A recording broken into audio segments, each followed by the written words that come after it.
nuestro próximo conversatorio.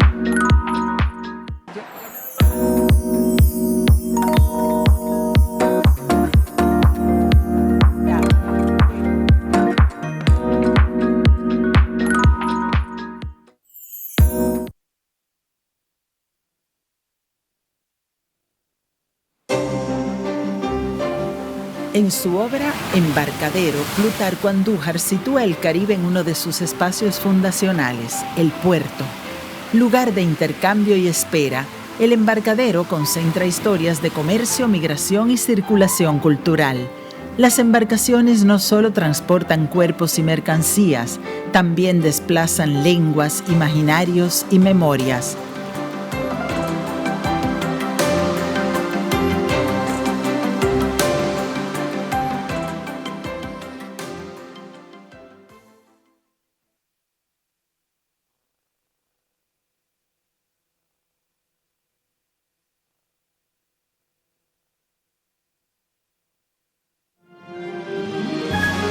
Señoras, señores, a continuación, contar lo que pasa.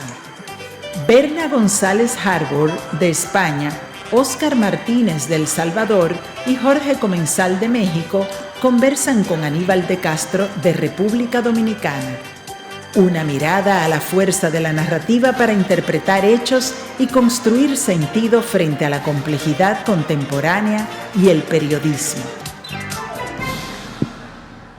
Muy buenas tardes a todos, muy buenas tardes a nuestros invitados, para quien les doy un saludo muy especial. Desde que vi el tema, me resultó muy sugerente y como tal, por supuesto, me atrapó enseguida. Tenemos 3 países, 2 continentes, todos unidos por la palabra y unidos en un oficio que aparentemente está bajo asedio: el periodismo. Vamos pues a enfocarnos en los problemas del periodismo, en el reto que representa hoy en día contar los hechos. Contar los hechos viene con nosotros desde que somos humanos, y contar parte del colectivo. Se le cuenta siempre al otro.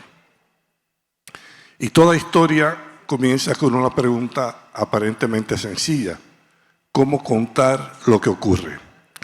Los hechos suceden delante de nosotros, pero comprenderlos exige algo más que presenciarlos.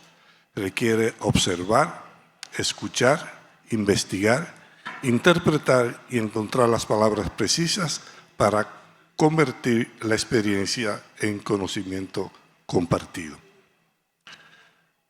A ustedes los une el oficio de narrar y una misma lengua que conecta geografía y culturas diferentes, pero también una preocupación compartida: cómo explicar un mundo cada vez más complejo, fragmentado y ruidoso, en una época en que nunca había circulado tanta información y, sin embargo, pocas veces había resultado tan difícil distinguir entre conocimiento y ruido, entre hechos y opiniones, entre realidad y ficción. Yo creo que vamos a comenzar con una pregunta a cada uno y después haré algunas preguntas que ustedes podrán responder y dar su opinión sobre ese tema. Vamos a comenzar con Berna.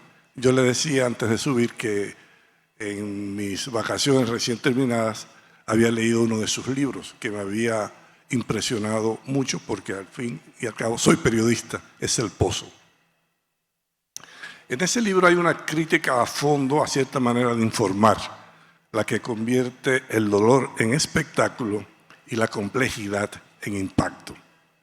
¿Cree que el periodismo audiovisual ha terminado imponiendo esa lógica como norma?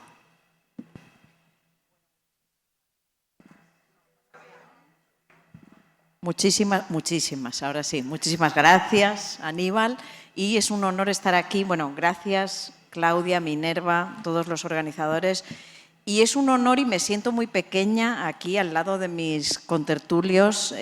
Óscar Martínez, un periodista que está exiliado, ayer nos dio una lección impresionante sobre su trabajo, y Jorge Comensal, a quien también admiro. yo soy una periodista que viene de España, donde las condiciones evidentemente no llegan ni de lejos a la dureza que vives, Óscar, no sé, Jorge, pero vamos, que de aquí mi admiración ya de entrada por vuestra profesión. Y sí, la verdad es que el periodismo audiovisual ha convertido en entretenimiento lo que es información. O sea, hoy día la gente vive, ya no solo el periodismo audiovisual, las teles, sino también a través de las redes sociales. En lugar de extenderse el baremo de la buena información, lo que se extiende es el entretenimiento, la frivolidad. Eso es así, no podemos negarnos. ¿Cuál es la única vacuna y el único remedio? No hay más reglas que una: contar la verdad, ser serios en contar la verdad. Yo me acuerdo que cuando empecé, yo empecé, era becaria con 22 o 23 años en El País y me acuerdo que empezó la revolución en Rumanía. Voy a hablar del Paleolítico para todos vosotros, lo es para mí y ya imagino que para vosotros también. Pero bueno, el periodismo no cambia de reglas, aunque pasemos del Paleolítico al Neolítico y al futuro. Mi jefe quería mandar a las revoluciones que empezaban en el este, en Rumanía, en Checoslovaquia, en la perestroika, la Unión Soviética, quería mandar al corresponsal del este, pero no le daban visado, no le dejaban ir, y entonces me dijo, vete a Rumanía, pero en cada cabina de teléfono, que no había móvil, tienes que llamarme, porque si logro enviar al corresponsal, si le dan visado, tú vuelves, porque era una becaria, me estaban poniendo en un riesgo que hoy no sería oportuno, pero tú llama en cada frontera, llama en cada cabina, llama en cada sitio y yo te puedo ordenar volver. Así fui a Rumanía y así empezó la revolución que acabó con Ceausescu. Cuando ya estaba allí, empezó la revolución en República Checa y mi jefe lo mismo me dijo, vete a Praga, coge un coche, llámame en cada cabina, Bueno, evidentemente yo no llamé nunca, jamás, nunca, solo para enviar la crónica, ¿no? Luego fui y cayó el régimen en Rumanía, cayó el régimen en República Checa, cayó el régimen en Rusia. Bueno, con esto quiero decir que a la siguiente ya el jefe yo creo que me quería mandar a ver qué régimen derribaba, ¿no? Pero bueno, digo esto para desengrasar. Es una tontería, pero así empecé y lo digo porque periodismo es contar la verdad, no hay más normas. O sea, el fútbol que hoy estaremos todos pendientes o mañana de lo que pase, tiene 1000 veces más normas que el periodismo. El periodismo es contar la verdad, intentando elegir las mejores palabras, luchando por esa información, por atravesar fronteras en este caso para llegar, pero contar, no hay más normas. Y con esas dices la verdad, es decir, la verdad, y la aspiración, la vocación volcánica que es el periodismo es que el público entienda que necesita esa verdad para su propia libertad. Pero bueno, hablo, como digo, desde una España muy diferente a la realidad que conoce Óscar desde El Salvador o Jorge seguramente desde México. Pues vamos a la realidad de Óscar, que es el relator de la migración, de la frontera, de la tragedia que significa pasar a otro lado, pasar a un país más desarrollado. Y su obra demuestra que cada estadística, detrás de cada estadística hay una vida. ¿Qué pierde una sociedad cuando sustituye la narración profunda por el dato inmediato y por el titular que se olvida a los 3 minutos? Bueno, un gusto estar en esta segunda mesa ya de este festival tan maravilloso. El honor es mío de compartir la mesa con ustedes, sin duda alguna. Mira, yo creo que han cambiado muchas cosas. Yo tengo 43 años, pero empecé muy joven, empecé a los 17 en el periodismo, porque en la posguerra salvadoreña buscaron remozar las redacciones, porque la corrupción que había impuesto el régimen militar hacía que aquel periodismo fuera una basura, ¿verdad? Entonces nos metieron muy jóvenes. Yo entré a una radio, a la Radio Nacional del Salvador, la quebramos en 6 meses, como es evidente.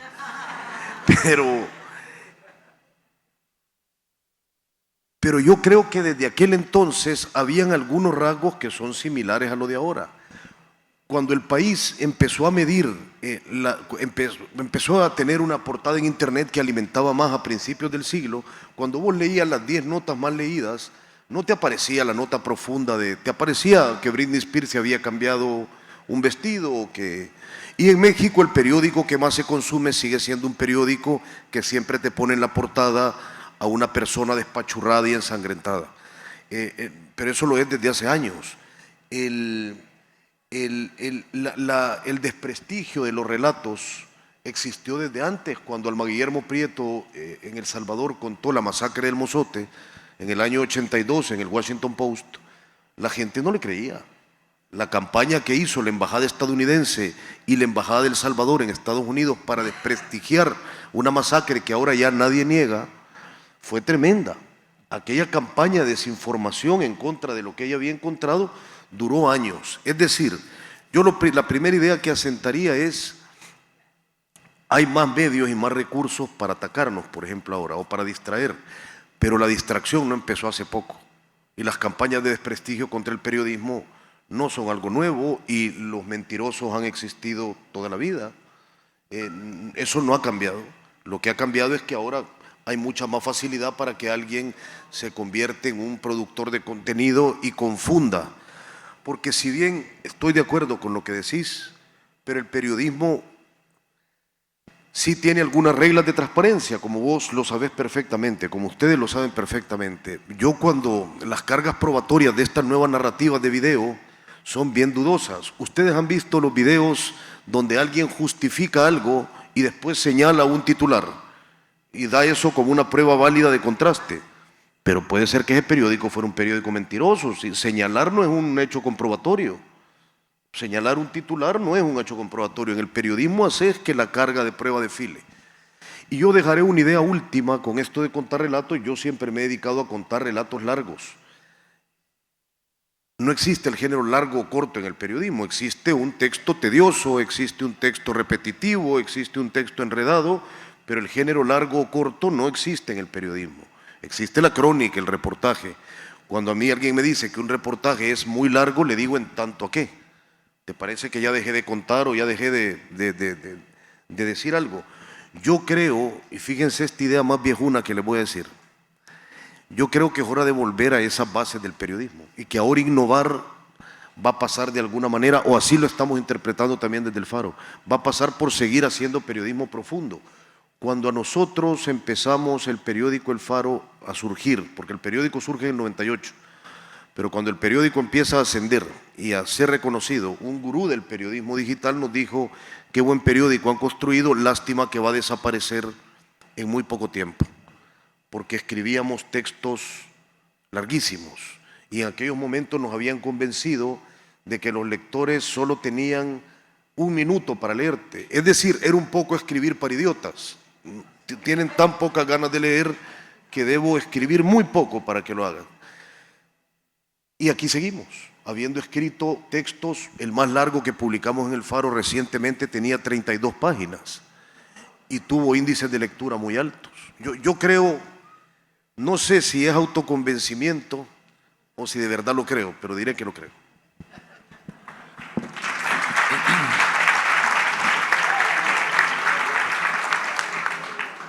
Jorge maneja el ensayo, la literatura, el periodismo. La ficción llega a donde el periodismo tiene las puertas cerradas. ¿Puede una novela describir, narrar, contar el drama humano mejor que una investigación periodística? Muy buenas tardes, qué gusto estar aquí. Es la primera vez que tomo el micrófono en Mar de Palabras, entonces aprovecho para agradecer a Minerva, a Yulisa, a todo el equipo que está haciendo este festival, una experiencia tan enriquecedora, tan espléndida, con atención a detalles verdaderamente sorprendentes, como la minucia de que hay aquí en las mesas unos topes que no entendía hasta que me di cuenta que estaban puestos para evitar que se rodaran los micrófonos y se cayeran. Entonces, ese minúsculo detalle me llama la atención y habla muy bien del festival y se tiene que contar de alguna manera. A mí no me había tocado verlo, entonces, pues mucho agradecimiento y felicidad de estar aquí aprendiendo muchísimo, como la palabra chulámbrico, que Pablo Gómez Borbón la acaba de usar. Sigo sin saber qué significa, pero me siento chulámbrico de estar aquí. Y la anoté porque la no quería olvidarla y bueno, fue fácil sumar chulo e inalámbrico con esa mnemotecnia de aprendérmela. Entonces, bueno, efectivamente yo soy el menos periodista de los que estamos en esta mesa.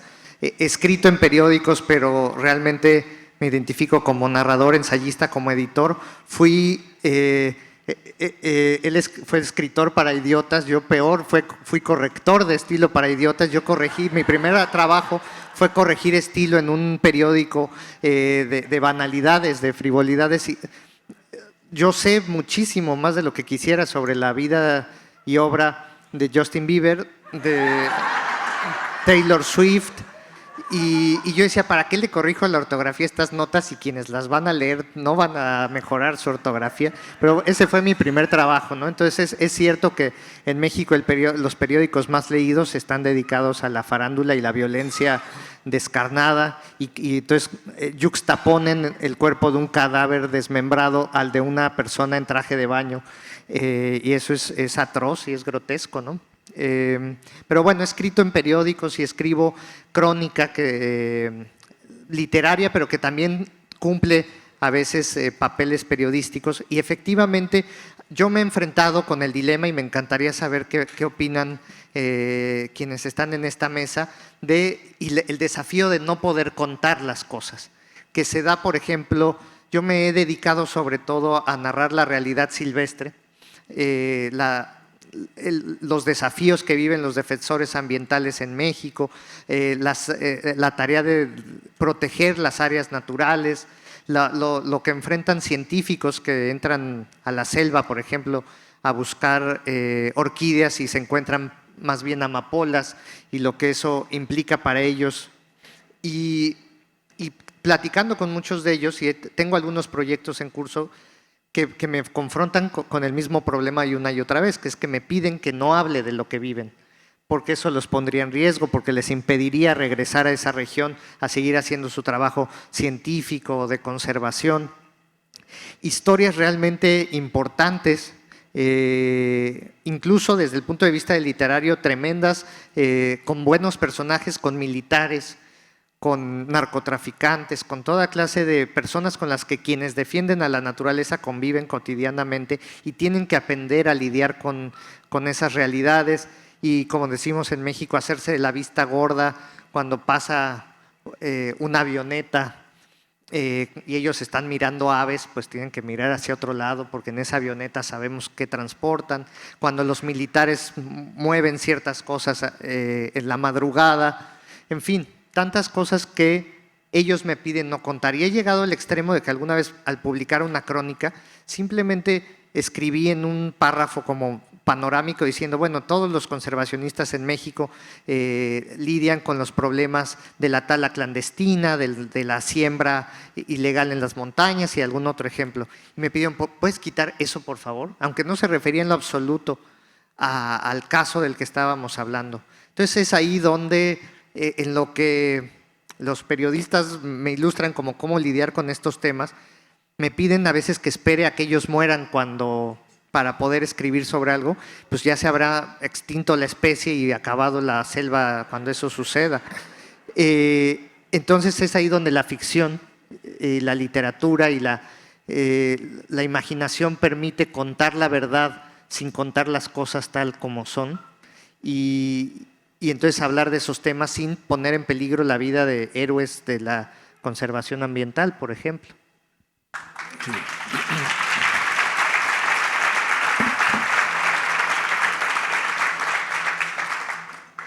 Vamos a invertir la carga de la prueba. El periodismo ya decíamos que está bajo asedio, que confronta serias dificultades en su aceptación, en su formato, vamos a llamarle original.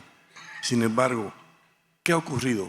¿Cuál ha sido la falta del periodismo que ha permitido que, teniendo el mismo acceso a la tecnología que otras formas de comunicarse, esté bajo asedio? Berna. Bueno, vamos a ver, yo creo que no.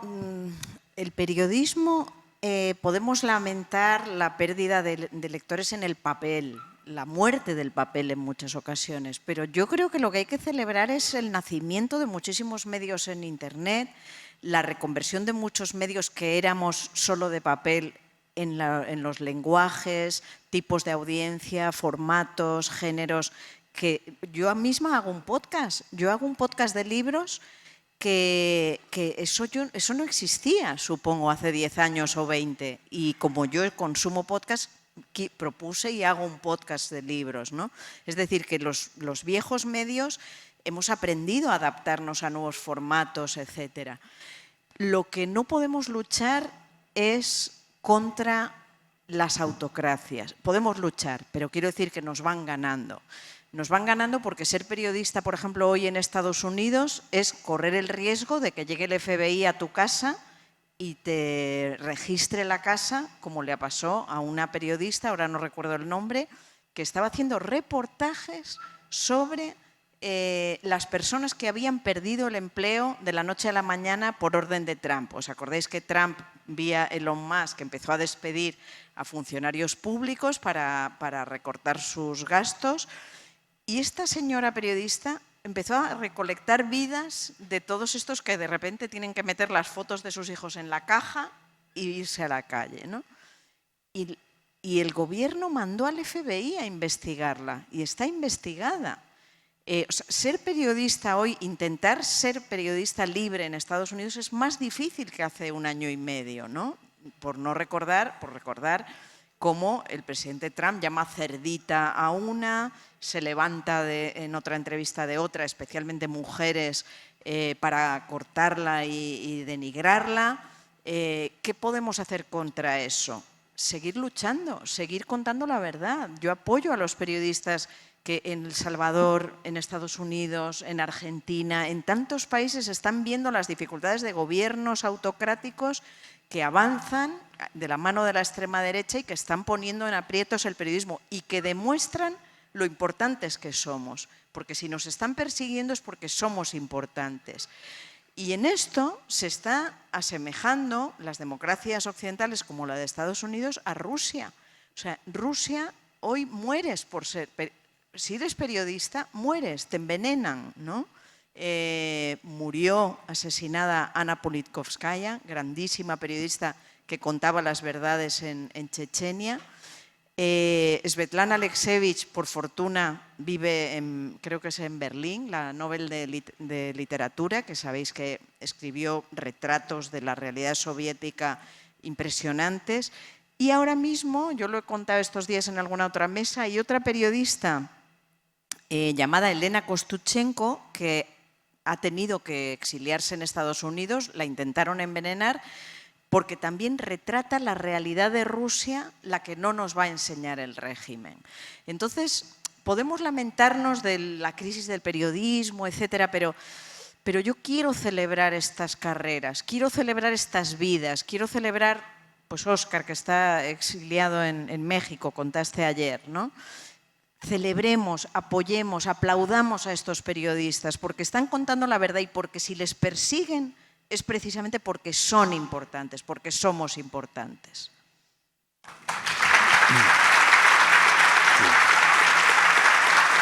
Óscar.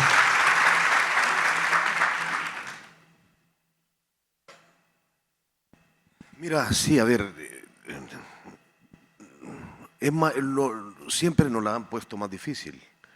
En el Faro tenemos una lógica que yo creo que es una lógica muy sana para el periodismo, que nosotros cubrimos el poder cuando el poder se ejerce.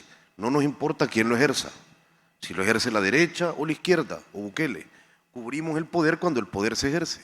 Por eso hemos dedicado más recursos a cubrir a la presidencia del país, la tenga la derecha o la izquierda, porque somos países muy presidencialistas, donde la división de poderes es muy escueta. Y así se ha enfadado con nosotros la derecha y nos llamaban comunistas, y después llegó la izquierda y nos llamaban capitalistas, y ahora Bukele nos insulta de todas las maneras. No les voy a mentir que es más fácil, es más difícil, es más caro. Lo que a mí antes me costaba tomarme un café con una fuente, un café de San Salvador, ahora implica un boleto de avión para reunirme en la frontera de Guatemala con una fuente, lo cual es más caro. Fue siendo más caro, porque antes, cuando aún estábamos en el país, ya después de haber sido intervenidos con Pegasus, durante 17 meses, 22 miembros del periódico, ya la gente no quería hablar con vos, pues, es decir, sabían que eso era un problema. Y en lugar de ir a un café, pues tenías que alquilar un Airbnb que tuviera un parqueo subterráneo para que la gente entrara. Eso ya te encarecía la producción periodística. Ahora es difícil, pero ahora la lucha de este primer año de exilio es una lucha más intelectual, que tiene que ver con no convertirte en lo que Bukele quiere que te conviertas, que es un sujeto del pasado. Alguien que supo ya no sabe. Alguien que conoce un país que ya no existe. El país del que yo me fui ya no existe, pues es otro el que está ahora. No es el mismo país. Se ha ido casi toda la gente a la que yo quería. 57 periodistas exiliados. Entonces, la pregunta es, claro, el exilio te combina a haber sabido, y un periodista no puede haber sabido. Yo dirijo una redacción, nosotros tenemos que saber. Hay algunas cosas que estamos haciendo que las puedo contar abiertamente y otras que no, porque entonces sería revelar las estrategias a la dictadura. Nosotros, en primer lugar, no sabíamos que había tanta gente en el exilio, y hay una extraña, una curiosa posición periodística donde cuando vos te acercás más a las circunstancias de las personas con las que vas a hablar, esas personas te hablan más aún sabiendo que vos no las padecés como ellos. Es lo que pasaba con los migrantes cuando cruzaban México. Las mejores entrevistas que yo tuve las tuve cuando iba arriba del tren con ellos. Ellos seguían sabiendo que yo era periodista, pero una frontera se había hecho más tenue y entonces conversaban con más tranquilidad. Uno es eso, hay más gente en el exilio, nos hemos encontrado policías, fiscales, exfuncionarios públicos. Hace poco nos encontramos una maravillosa fuente trabajando en una tienda de ultramarinos en México, que tiene una cantidad y calidad de información impresionante. 2, todavía quedan fuentes valientes dentro del país que sacan información y que con unos mecanismos muy exóticos nos reunimos afuera. Pero es un riesgo muy grande. O sea, el riesgo de seguir siendo vigentes es algo que aún no hemos descifrado. Hemos descifrado cómo serlo este año.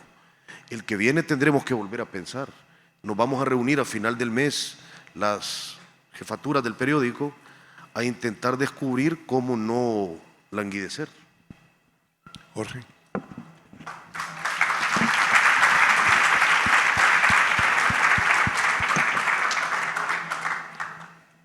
Se acaba de publicar el reporte de Reuters del mundo del periodismo, que realizan encuestas y mantienen un termómetro sobre la relación de la sociedad en distintos países con los medios de información, con los periódicos, y los datos son inquietantes porque el buen periodismo necesita apoyo, necesita una sociedad interesada en la esfera pública, necesita a personas suscritas a los buenos periódicos, para que el poder no lo pueda controlar por completo, que es como en México se controló durante muchos años a los periódicos a través de la publicidad oficial.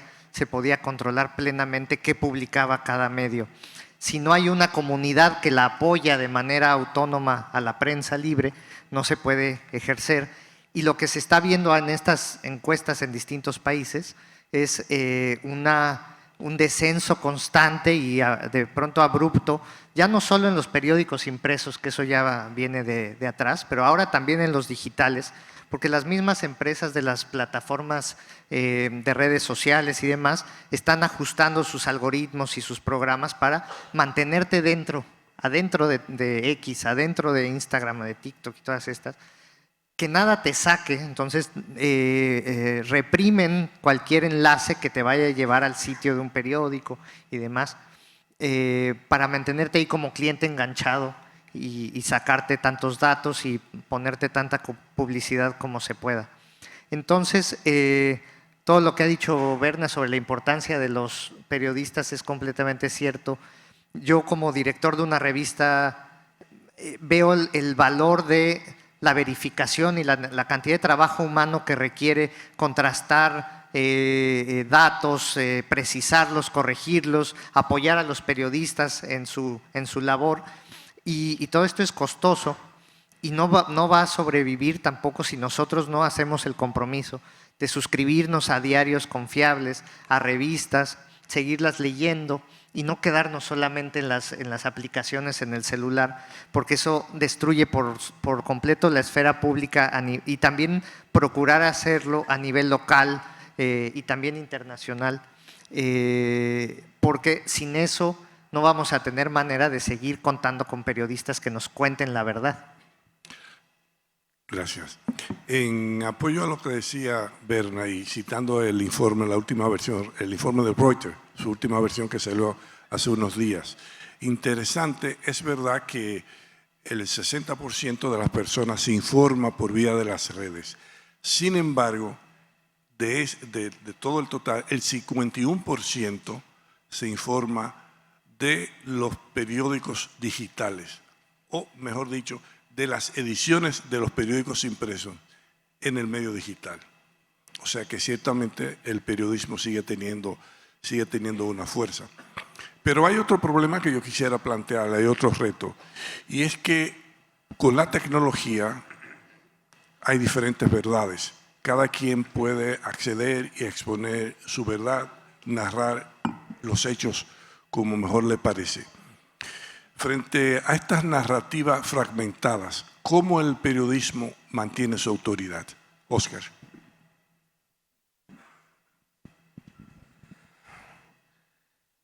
Bien difícil responder esa pregunta, pero a ver, porque los sistemas de propaganda son cada vez más convincentes, pero yo recuerdo, o sea, Bukele de repente regala una casa a un indigente y tiene muchas más vistas que el reportaje donde demostramos con documentos del gobierno que él pactó con las pandillas durante 8 años. Pero mira, yo recuerdo, es que siempre se me viene a la cabeza una metáfora deportiva que hacía Martín Caparrós, un periodista argentino a quien yo le tengo mucho aprecio. Martín decía, yo le preguntaba si el periodismo cambiaba cosas y Martín lo que decía es, mira, te voy a decir cómo no echar un gol, no entres al campo. Ahora te voy a decir cómo echar un gol, no sé. No necesariamente si estás en el campo vas a echar un gol, pero posiblemente si entras al campo y no entras de resaca y estás mejor preparado y estás bien equipado y has entrenado durante mucho tiempo y tenés buenas habilidades para practicar eso, tal vez tenés una posibilidad de meter un gol algún día. Y yo sigo creyendo que por más que estemos, porque hay diferentes formas de tener algún nivel de influencia, por más que nosotros sigamos estando en una era donde hay TikToks virales que modifican a la sociedad de otra manera, por ejemplo, han modificado la manera en la que los niños pueden prestar atención a ciertas edades, ¿verdad? Y es difícil que niños de ciertas edades vean una película completa. Pero en términos de cambios políticos, digo yo, me refiero, ¿ustedes recuerdan algún TikTok que haya modificado una sociedad en términos de enjuiciar a un presidente o a... Yo recuerdo cómo hizo Rodolfo Walsh y cómo sigue con Operación Masacre siendo vigente hasta estos días. Recuerdo cómo Alma Guillermo Prieto logró justicia para los viejos. Bueno, pero algo es algo, ¿no? Con sus investigaciones de la masacre del Mozote. Recuerdo cómo Seymour Hersh empezó a cambiar aquella narrativa de estadounidenses buenos contra vietnamitas malos con la masacre de My Lai. Y yo sé cómo nosotros hemos puesto en aprietos a Bukele en la Corte Este de Nueva York gracias a que se ha mencionado en el juicio contra los líderes pandilleros sus pactos con la Mara Salvatrucha que nosotros descubrimos. Entonces, el periodismo no es un concurso de popularidad, pues. No necesariamente vos vas a ser ni el más querido ni el más leído, pero si tu material es sólido, si tu material es contundente, si contrastaste, si tenés documentos, si llegaste a las fuentes primarias, si permaneciste, como decía Leila Guerrero, tal vez un día metés un gol. Eso es lo que hay. No creo que quede mucha más ciencia.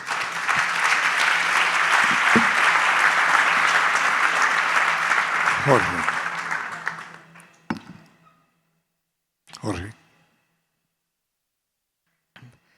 Me quedé pensando en cómo el periodismo puede manifestarse tanto en una nota breve como en un reportaje largo, como en un libro que permanece y que se convierte en literatura como Operación Masacre, y como en El arte del asesinato político de Frank Goldman, que cuenta una historia y que va a rastrearla al pasado del asesinato de un obispo en Guatemala, que fue falsamente acusado por el régimen, y cómo eso empieza a abrir puentes entre los países. Mi familia es chiapaneca y yo no entendía que es el estado más sureño fronterizo con Guatemala en México, y yo no entendía muchas cosas de la realidad que yo había vivido muchas veces de visita en Chiapas, y no fue sino hasta leer ese libro que entendí que el tema era que Centroamérica no terminaba en el río Suchiate, sino que continuaba hacia México, se vinculaba con nuestra realidad, y que en realidad Chiapas había que entenderla en relación también con los países centroamericanos por muchas otras razones. Y comencé a entender mucho más de la realidad gracias a ese libro. También al escuchar el acento que pone Óscar en la verificación, en el contraste de fuentes, en acudir a las fuentes primarias, pienso en la enorme afinidad que existe entre la investigación científica, que es algo que yo he divulgado, que he tratado en mis columnas, y el trabajo, y el amor por la verdad y la tarea de contar la verdad, que no es nada sencilla, ¿no? Realmente requiere método, requiere apego a ciertas prácticas saludables contra las que se opone la prisa, el escaso presupuesto, la necesidad de llamar la atención y hacerse viral o hacerse… Y en el mismo ámbito de la ciencia uno puede ver cómo se corrompe por llamar la atención esas buenas prácticas y se empiezan a deteriorar, y luego en la divulgación científica, que es un tipo de periodismo, eso se deteriora aún más, y entonces la verdad se nos escapa con mucha facilidad. Entonces realmente necesitamos instituciones fuertes, y nada más reitero ese punto aquí, que mantengan vivo la colaboración entre distintas áreas, que van traduciendo un mensaje y que vamos complementando un mensaje entre muchos. Berna. Bueno, quería añadir algo que se me ha olvidado en la intervención anterior, que es Nicaragua. Aquí está Claudia Neira y hablamos de El Salvador, hablamos de Rusia, hablamos de tantos países donde hoy está constreñido el periodismo, castigados los periodistas. No podemos olvidarnos de Nicaragua, donde, bueno, y en Cuba, evidentemente. Tengo en la cabeza, como soy muy amiga también de Claudia Neira, de Sergio Ramírez, que es miembro del Consejo Consultivo de este festival, Cuba, evidentemente, y seguro que se nos están olvidando más sitios y más periodistas oprimidos que seguramente intentan escribir, intentan hacer lo que queremos hacer y no lo consiguen, ¿no? Entonces creo que no podemos olvidarlos.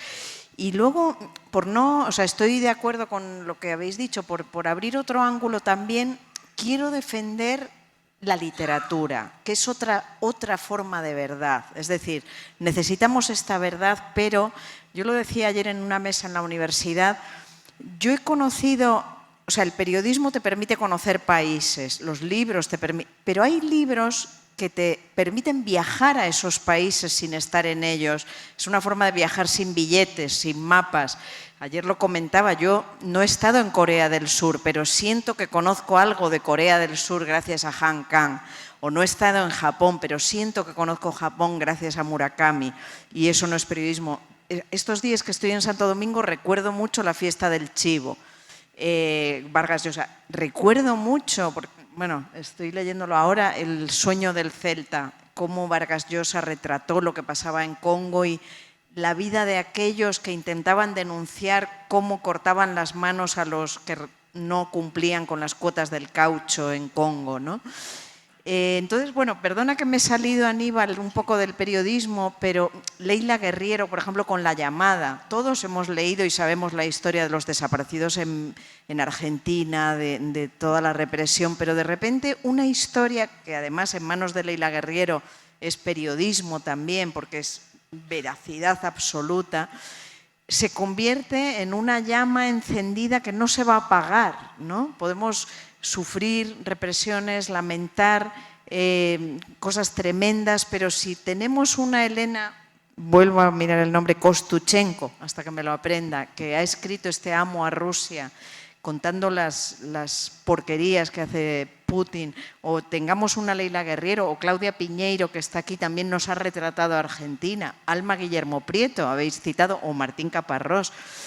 Los libros, cómo nos ayudan a conocer verdades también, aunque sean a veces ficción o con elementos ficticios, pero nos alumbran una verdad que yo creo que es la que debemos mantener en un fuego encendido.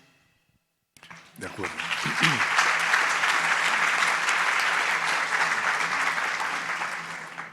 Ciertamente una de las tareas del periodismo es descifrar la complejidad de los hechos en esa búsqueda de cómo contar la verdad. Pero yo les pregunto, ¿es la narrativa periodística un elemento de revelación o de manipulación? Bueno, yo creo en la revelación, no en la manipulación. Sin duda hay manipulación. En España, de donde vengo, todo se rompió. O sea, vivíamos una democracia, una transición esplendorosa, creo que positiva, 100% consensuada, avanzaba el país y todo se empezó a torcer cuando aquel tremendo atentado terrorista islamista del 2004, el 11M, y la derecha y ciertos medios de la derecha intentaron tergiversar la realidad, intentaron, seguro que lo habéis seguido, intentaron convencernos a todos, el primero al gobierno, de que aquello era un atentado de ETA, que fuera un atentado de ETA, el terrorismo vasco, o del terrorismo islamista, iba a cambiar el resultado electoral, porque uno conllevaba un cierre de filas frente al terrorismo vasco, pero el otro conllevaba un castigo a las políticas del gobierno precedente, el gobierno de Aznar, por haber apoyado la guerra en Irak. Y se tergiversó, se manipuló la información, el gobierno lo hizo, pero dos medios especialmente muy importantes lo hicieron, y aquello siguió hasta el juicio, siguieron años hasta que el juicio desveló la verdad lógica que todos estábamos viendo, ¿no?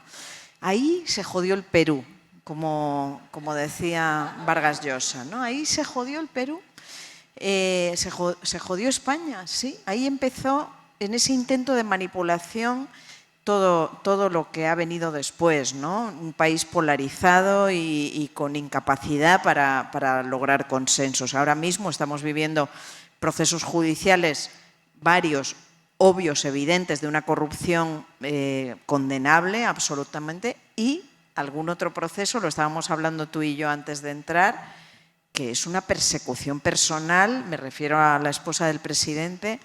Igual no debería entrar yo en estas consideraciones, pero es evidente que este juez, que considera que Pedro Sánchez viene directamente de su antecedente, es Fernando VII, el rey absolutista que nos llevó al desastre en 1814, lo ha escrito en un auto judicial, que el precedente es Fernando VII. Para él no hay franquismo, no hay la corrupción que hemos visto en varios episodios anteriores. Entonces, bueno, pues a veces, evidentemente, sí hay medios aliados de la manipulación, aliados de algunos jueces, de un sistema, pero yo, evidentemente, creo en el periodismo como vehículo de verdad. Es solo lo único que me importa y lo único que intento detectar cada día en todo lo que leo. Jorge.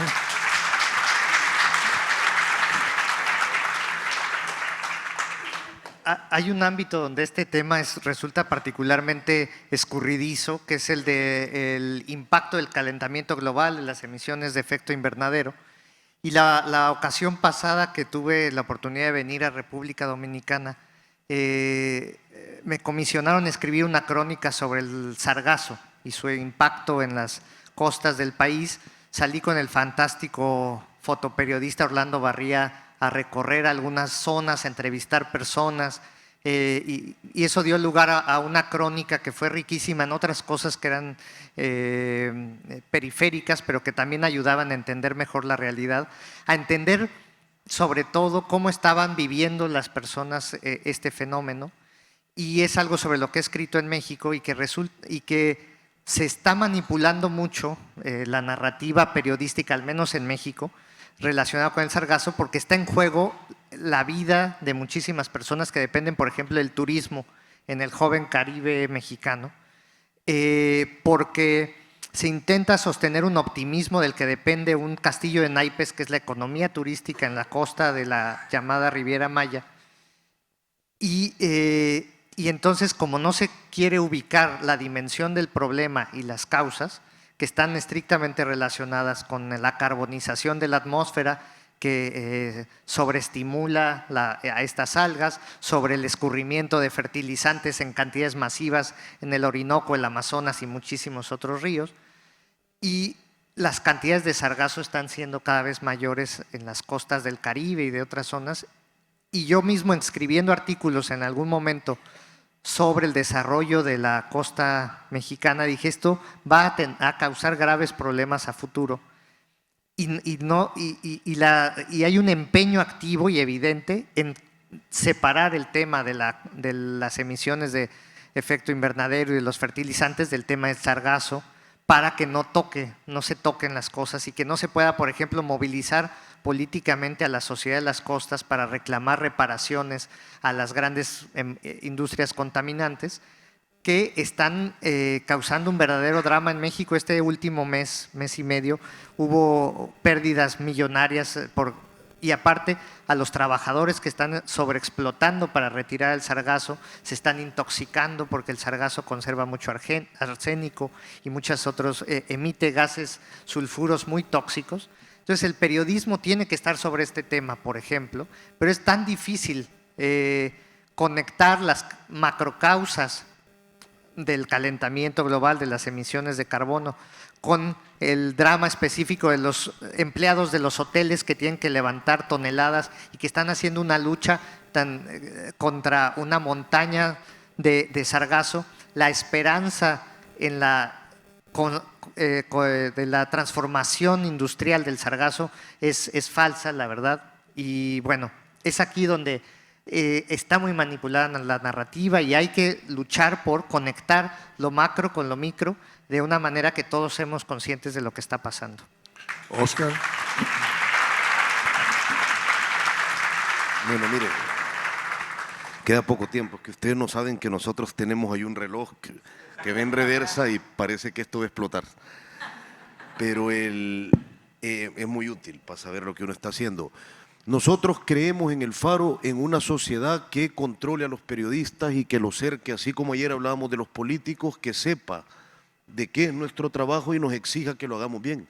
En el Foro Centroamericano tenemos un taller que es un taller de periodismo para no periodistas. Es darle las herramientas para que aprendan a diferenciar de cuando la información es podrida. Yo creo que ustedes deberían de exigirle a los medios que les revelen quién lo financia. ¿Quiénes dan el dinero? Creo que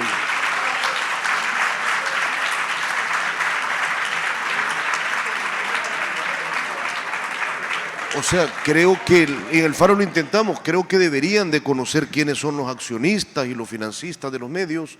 Creo que deberíamos los medios de abrir más los procesos editoriales para entender cómo producimos la información. Creo que ustedes tienen todo el derecho, deberían de conocer cómo se producen piezas para que, incluso técnicamente, para que aquello no sirva solo para llenar el ego de algunos periodistas. Había un amigo colombiano que decía que muchos periodistas, cuando escribían en primera persona, escribían sobre su experiencia, no para reflejar la de los demás, y que si hubieran escrito aquel libro lo hubieran titulado Yo y Platero. Pero bueno, es otra cosa. Que era aquello a lo que Juan Villoro llamaba la crónica selfie, primero yo y después la realidad. El identificar eso, identificar, por ejemplo, cuánto tiempo alguien estuvo en un lugar para ofrecerles una crónica, con qué recurso fue, saber cuándo las fuentes que se contrastaron no son válidas. Al inicio del conversatorio, vos traías sobre la mesa la idea de cómo se protege a una fuente. ¿Cuál es la política de un medio de fe de ratas? ¿Cómo les decimos que nos hemos equivocado? Yo creo que una sociedad que sepa distinguir qué es buen periodismo y qué no es periodismo, va a hacer que el periodismo sea mejor. Porque nos va a exigir un mejor periodismo y porque va a sacar de la competencia a todos los timadores que andan por ahí diciendo que lo ejercen.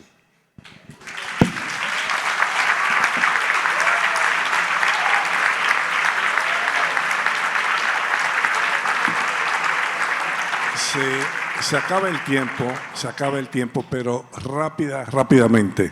Pantalla, Berna. Yo soy de polígama, absolutamente, en esos sentidos. Es decir, yo para volar, por ejemplo, me descargo, leo mucho en el móvil, comprado, y luego a veces ese libro lo tengo en papel o me lo he comprado en papel y lo consumo también. Yo, por tierra, mar y aire, de todo, poligamia absoluta. Jorge.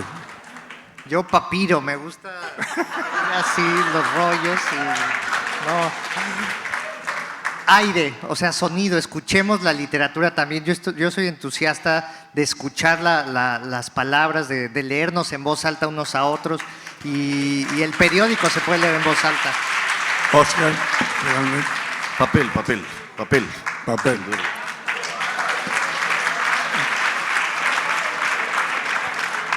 Se acabó el tiempo. Polígamo también. Igual, hago exactamente igual que tú. Pero no oigo audio, no. Yo le sumo el audiolibro también, sí, sí. No, eso, ahí no llego todavía. Bueno, muchísimas gracias a nuestros 3 participantes. Gracias al público.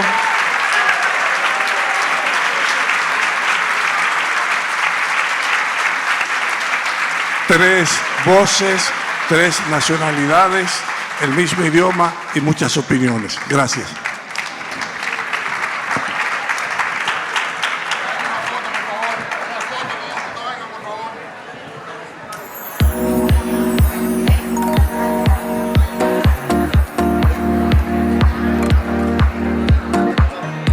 Señoras y señores, tenemos un breve receso. En unos minutos continuaremos con Mar de Palabras.